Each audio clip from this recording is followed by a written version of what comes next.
Hello everyone, मैं आप सभी का आपके अपने चैनल में स्वागत करती हूँ। आई होप कि आप सभी लोग अच्छे होंगे। आज की वीडियो में हम लोग NCERT 12th class history book पढ़ने वाले हैं और आज की वीडियो में हम लोग पढ़ेंगे चैप्टर नंबर 2 को और चैप्टर नंबर 2 का यह 3rd वीडियो होगा और इसमें हम लोग पढ़ेंगे राजा, किसान और नगर, आरंभिक राज्य और अर्थव्यवस्था।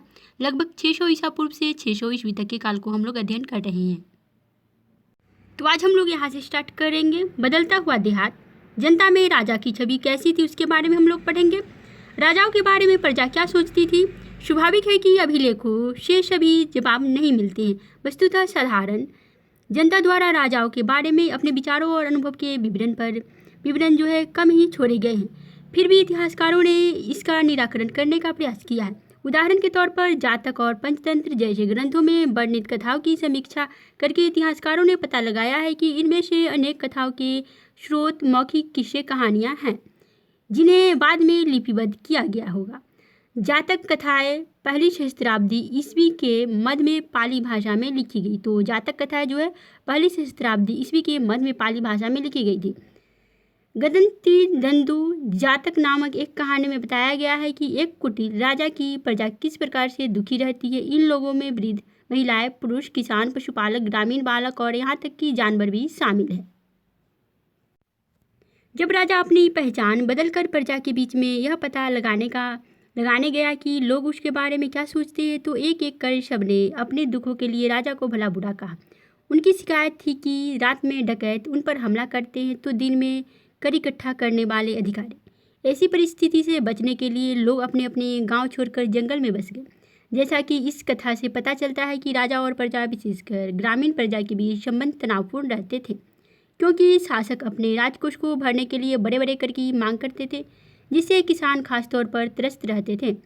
इस जातक कथा से पता चलता है कि इस संकट से बचने का एक उपाय जंगल की ओर भाग जाना होता था। इसी बीच करों की बढ़ती मांग को पूरा करने के लिए किसानों ने उपज बढ़ाने के और उपाय ढूंढने शुरू की। तो गद तिंदु जातक नामक एक कहानी में बताया गया है कि जब राजा प्रजा के बीच में जाता है तो प्रजा जो है उसको भला बुरा कहती है। अब हम लोग पढ़ेंगे उपज बढ़ाने के तरीके। उपज बढ़ाने का एक हल का प्रचलन था जो 6ठी शताब्दी ईस्वी पूर्व से ही गंगा और कावेरी की घाटियों में उर्वर कछाड़ी क्षेत्र में फैल गया था। तो उपज बढ़ाने का एक तरीका हल का प्रचलन था जो 6ठी शताब्दी ईसा पूर्व से ही गंगा और कावेरी की घाटियों के उर्वर कछाड़ी क्षेत्र में फैल गया था। जिन क्षेत्रों में भारी वर्षा होती थी वहाँ लोहे के फाल वाले हलों के माध्यम से उर्वर भूमि की जुताई की जाने लगी।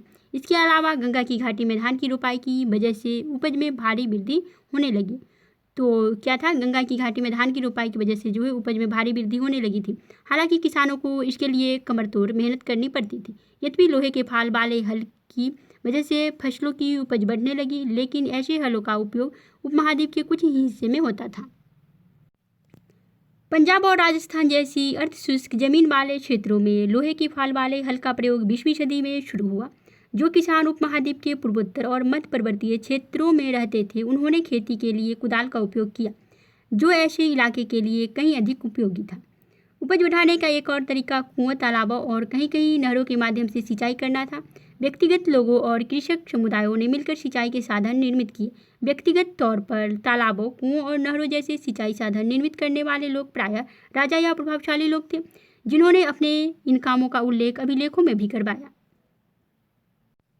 धान की रोपाई उन क्षेत्रों में की जाती है जहां पानी बहुतायत मात्रा में होता है। तो धान की रोपाई कहाँ की जाती है, तो उन क्षेत्रों में की जाती है जहां पानी की मात्रा अधिक होती है, या फिर पहले तो कृत्रिम पानी नहीं होता था, पहले तो प्राकृतिक पानी पे ही लोग निर्भर रहते थे। तो धान की रोपाई में पहले क्या किया जाता था, इसमें पहले धान के बीज अंकुरित करके पानी से भरे खेतों में पौधों की रोपाई की जाती थी। चूँकि ज़्यादा मात्रा में पौधे जो है बच जाती है, अतः इससे धान की उपज बढ़ जाती है। अब हम लोग पढ़ेंगे गुजरात की झील सुदर्शन झील। सुदर्शन झील एक कृत्रिम जलाशय था। हमें इसका ज्ञान लगभग 2री शताब्दी ईस्वी के संस्कृत के एक पाषाण अभिलेख से होता है। तो गुजरात में जो सुदर्शन झील है उसका ज्ञान हमें कहाँ से मिलता है, तो 2री शताब्दी ईस्वी के संस्कृत के एक पाषाण अभिलेख है वहाँ से। इस अभिलेख को शक शासक रुद्रदामन की उपलब्धियों का उल्लेख करने के लिए बनवाया गया था।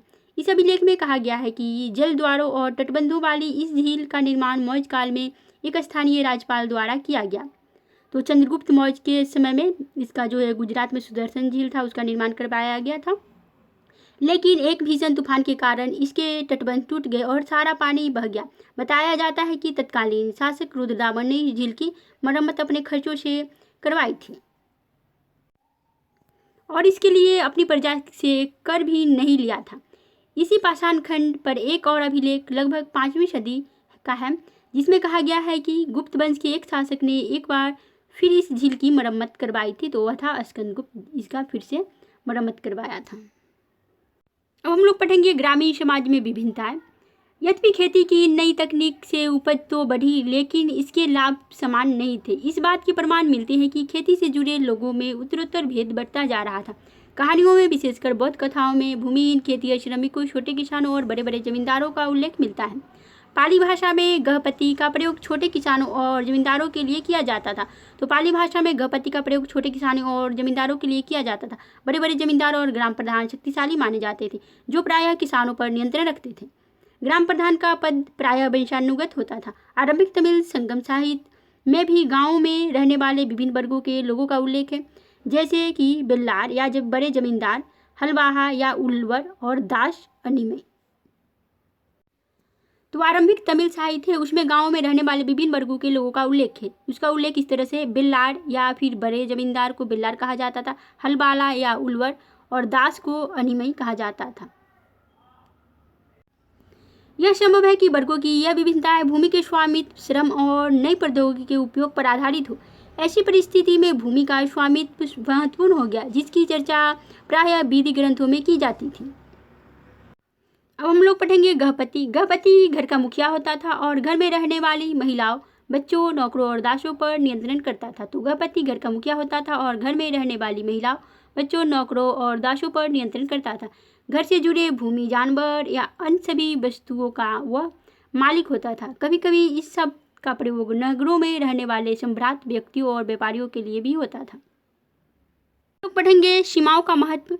मनुस्मृति आरंभिक भारत का सबसे प्रसिद्ध विधि ग्रंथ है। तो मनुस्मृति जो है आरंभिक भारत का सबसे विधि ग्रंथ है। इसे संस्कृत भाषा में 2री शताब्दी ईसा पूर्व और 2री शताब्दी ईस्वी के बीच लिखा गया था। इस ग्रंथ में राजा को यह सलाह दी गई है कि चूंकि सीमाओं की अनभिज्ञता के कारण विश्व में बार बार विवाद पैदा होते हैं, इसलिए उसे सीमाओं की पहचान के लिए गुप्त निशान जमीन में गाड़ कर रखने चाहिए, जैसे कि पत्थर, हड्डियाँ, गाय के बाल, भूसी, राख, खपटे, गाय के सूखे गोबर, ईंट, कोयला, कंकर और रेत। उसे सीमाओं पर इसी प्रकार के और तत्व भूमि में छुपा कर गाड़ने चाहिए, जो समय के साथ जो है नष्ट ना हो। अब हम लोग पढ़ेंगे भूमिदान और नए संभ्रांत ग्रामीण के बारे में। ईस्वी की आरंभिक शताब्दियों से ही भूमिदान के प्रमाण मिलते हैं। इनमें से कई का उल्लेख अभिलेखों में मिलता है। इनमें से कुछ अभिलेख पत्थरों पर लिखे गए थे, लेकिन अधिकांश ताम्रपत्रों पर खुदे होते थे, जिन्हें संभवतः उन लोगों को प्रमाण रूप में दिया जाता था जो भूमिदान लेते थे। भूमिदान के जो प्रमाण मिले हैं वे साधारण तौर पर धार्मिक संस्थाओं या ब्राह्मणों को दिए गए थे। अधिकांश अभिलेख संस्कृत में थे। विशेषकर 7वीं शताब्दी के बाद के अभिलेखों के कुछ अंश संस्कृत में है और कुछ तमिल और तेलुगु जैसी स्थानीय भाषाओं में है। आइए एक ऐसे अभिलेख पर ध्यान से विचार करते हैं। प्रभावती गुप्त आरंभिक भारत के एक सबसे महत्वपूर्ण शासक चंद्रगुप्त द्वितीय की पुत्री थी। चंद्रगुप्त द्वितीय गुप्त वंश के शासक थे। उनकी पुत्री प्रभावती गुप्ता थी। उसका विवाह जो है दक्कन पठार के बकाटक परिवार में हुआ था। तो प्रभावती गुप्ता का विवाह जो है कहाँ हुआ था? दक्कन पठार के बकाटक परिवार में हुआ था, जो एक महत्वपूर्ण शासक वंश था। संस्कृत धर्मशास्त्रों के अनुसार महिला को भूमि जैसी संपत्ति पर स्वतंत्र अधिकार नहीं था, लेकिन एक अभिलेख से पता चलता है कि प्रभावती भूमि की स्वामी थी और उसने दान भी किया था। इसका एक कारण यह हो सकता है कि क्योंकि वह रानी यानी आरंभिक भारतीय इतिहास की ज्ञात कुछ रानियों में से एक थी प्रभावती गुप्ता, और इसलिए उनका यह उदाहरण एक बिरला ही रहा होगा। यह भी संभव है कि धर्मशास्त्रों को हर स्थान पर समान रूप से लागू नहीं किया जाता हो। अभिलेख से हमें ग्रामीण प्रजा का भी पता चलता है। इनमें ब्राह्मण, किसान तथा अन्य प्रकार के वर्ग शामिल थे, जो शासकों या उनके प्रतिनिधियों को कई प्रकार की वस्तुएं प्रदान करते थे।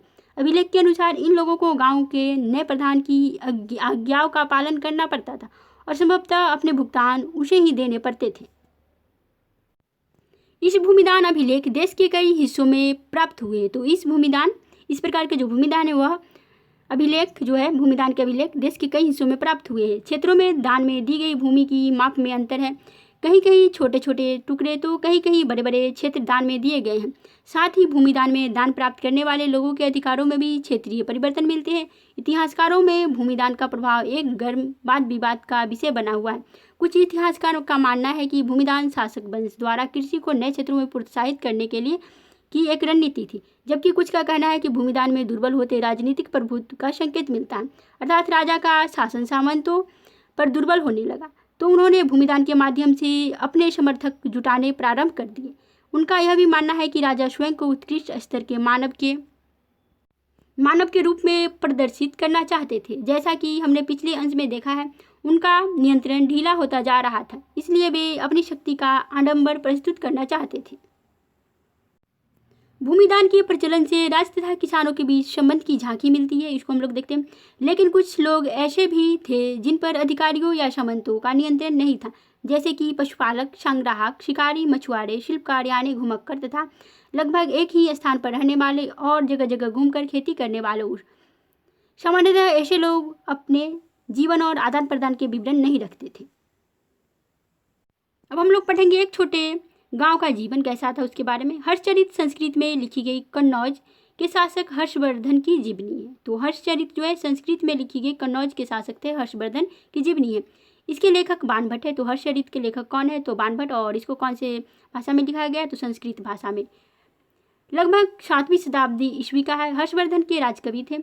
यह उस ग्रंथ का एक अंश है। इसमें बिंद क्षेत्र के जंगल के किनारे की एक बस्ती के जीवन का एक अति विरल चित्रण किया गया है।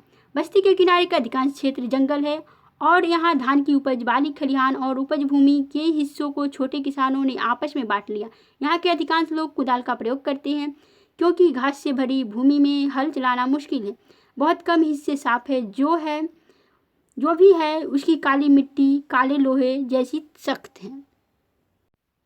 यहाँ लोग पेड़ की छाल के गड्ढर लेकर चलते हैं। फूलों से भरे अनगिनत बोरे, अलसी और शन, भारी मात्रा में शहद, मोरपंख, मोम, लकड़ी और घास के बोझ लेकर आते जाते रहते हैं। ग्रामीण महिलाएं रास्ते में बसे गांवों में जाकर बेचने को तत्पर रहती है। उनके सिरों पर जंगल से एकत्र किए गए फलों की टोकरियां थी।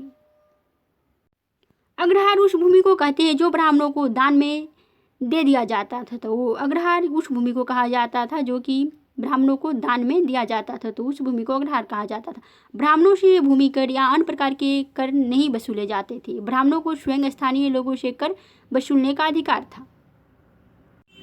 प्रभावती गुप्त और दंगुन गांव हम लोग पढ़ते हैं। प्रभावती गुप्त ने अपने अभिलेख में यह कहा है कि प्रभावती ग्राम कट्टुबिनो गांव की गृहस्थ और कृषक ब्राह्मणों और दंगुन गांव के अन्य वासियों को आदेश देती है। आपको ज्ञात हो कि कार्तिक शुक्ल पक्ष की द्वादशी तिथि को धार्मिक पुण्य प्राप्ति के लिए इस ग्राम को जल अर्पण के साथ आचार्य चनाल स्वामी को दान किया गया है। आपको इनके सभी आदेशों का पालन करना चाहिए। एक अग्रहार के लिए उपयुक्त निम्नलिखित रियायतों का निर्देश भी देती हूँ। इस गांव में पुलिस या सैनिक प्रवेश नहीं करेंगे। दौरे पर आने वाले शासकीय अधिकारियों को यह गांव घास देने और आसन में प्रयुक्त होने वाली जानवरों को खाल और कोयला देने के दायित्व से मुक्त हैं। साथ ही वे मदिरा खरीदने और नमक हेतु खुदाई करने के राष्ट्रीय अधिकारों को कार्यान्वित किए जाने से मुक्त हैं। इस गांव को खनिज पदार्थ और खदीर वृक्ष के उत्पाद देने से भी छूट है। फूल और दूध देने से भी छूट है। इस गांव का दान इसके भीतर की संपत्ति और बड़े छोटे सभी करों सहित किया गया है। इस राज्यादेश को 13वें राजवर्ष में लिखा गया और इसे चकदास ने उत्कीर्ण किया। तो प्रभावती गुप्ता की इस राज्यादेश को जो है 13वें राजवर्ष में लिखा गया और इसे चक्रदास ने उत्कीर्ण किया। चलिए, तो इस वीडियो में इतना ही रहेगा। फिर मिलेंगे नेक्स्ट वीडियो में, और नेक्स्ट वीडियो में हम लोग पढ़ेंगे नगर एवं व्यापार के बारे में।